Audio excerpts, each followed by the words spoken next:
अजित पवारांनी बारामतीमधून निवडणूक लढवावी। अजित पवारांसमोरच त्यांच्या कार्यकर्त्यांनी अशा आशयाची घोषणाबाजी करत मागणी केली आहे। नवीन नेतृत्व तयार व्हावं अजित पवारांनी भाषणात असं वक्तव्य केलं होतं आणि कामं करून सुद्धा बारामतीकरांनी पराभव दाखवला।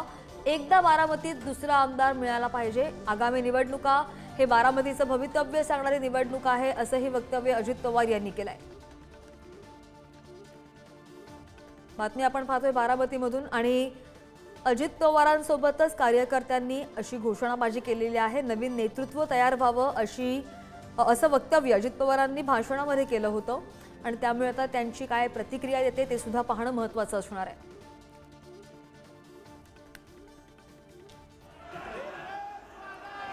तर जर आपण ऐकू शकत असू तर कार्यकर्त्यांची अशा आशयाची घोषणाबाजी मोठे बॅनर लावण्यात आले होते आणि अजित पवारांचं भाषण सुरू होतं आणि नवीन नेतृत्व तयार व्हायला हवं असं अजित पवारांनी म्हटलंय। अधिकची माहिती घेऊन आमचे प्रतिनिधी जयकुमार आपल्या सोबत आहेत। जयकुमार, अजित पवार जे आहेत भाषण करताना दिसत आहेत, काय नेमकी मागणी आहे त्यांच्या कार्यकर्त्यांची, त्याचा अर्थ काय काढायचा?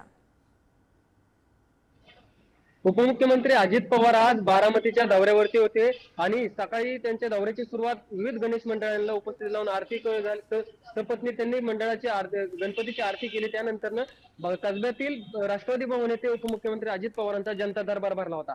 दरबारानंतर कार्यकर्त्यांशी संपर्क साधण्यासाठी अजित पवारांनी भव्य सभेचं आयोजन करण्यात आलं होतं। त्यावेळी कार्यकर्त्यांकडून अजित पवारांना मागणी करण्यात आली की बारामती विधानसभा मतदारसंघातून तुम्हीच उमेदवारी घ्यावी आणि बारामती विधानसभा मतदारसंघातून निवडणूक लढवावी। परंतु यावरती अजित पवारांनी असे मत स्पष्ट केले की आता बारामतीला माझ्याशिवाय दुसरं कोणाला तरी संधी मिळाली पाहिजे आणि कारण की जिथे पिकते तिथे विकलं जात नाही असे देखील आव्हान अजित पवारांनी कार्यकर्त्यांना केलं। कारण की आपण मागे पाहिले तर बारामती लोकसभा मतदारसंघाच्या प्रचाराच्या वेळेस अजित पवारांनी एक निर्णय घेतला होता की लोकसभेला जर वेगळा निर्णय मिळाला तर मी कानाला खडा लावेल असं देखील अजित पवारांनी त्यावेळेस स्पष्ट केलं होतं। तर त्याचप्रमाणे बारामती विधानसभा मतदारसंघातून अजित पवारांकडून राष्ट्रवादी काँग्रेस अजित पवार गटाकडून बारामती विधानसभा मतदारसंघामध्ये कोण उमेदवार असणार याकडे सर्वांचं लक्ष लागलेलं आहे। परंतु कार्यकर्त्यांची तर मागणी हीच आहे की उपमुख्यमंत्री अजित पवार यांनी बारामती विधानसभा मतदारसंघातून निवडणूक लढवावी।